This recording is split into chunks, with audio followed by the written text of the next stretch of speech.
Et pour aller plus loin, Daouda Tall nous a rejoint depuis Dakar. Alors Daouda, quelles sont les conséquences du blanchiment d'argent sur les économies locales ? Les conséquences sont dramatiques du blanchiment d'argent sur les économies africaines. Je pense que vous l'avez souligné tout à l'heure.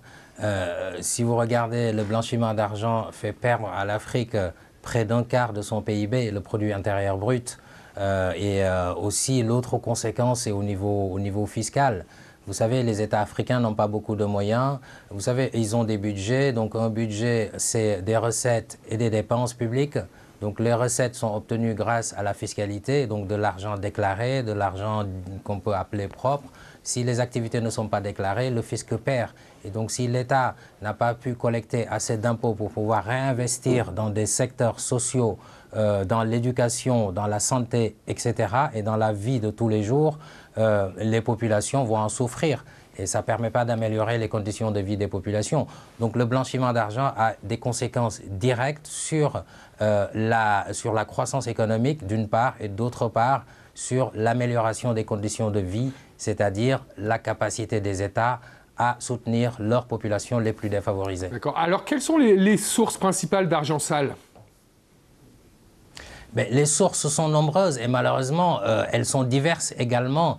Donc c'est pour ça que c'est très difficile de les appréhender.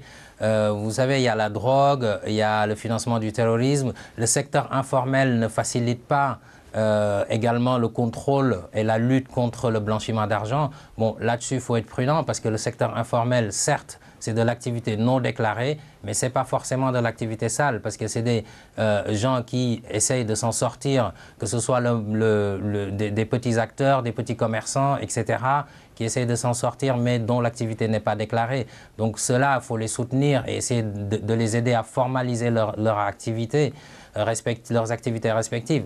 Cependant, ça rend un petit peu difficile de cerner tout cet argent qui circule dans l'informel, qu'est-ce qui est de l'argent propre, qu'est-ce qui est de l'argent sale, qu'est-ce qui est du blanchiment d'argent.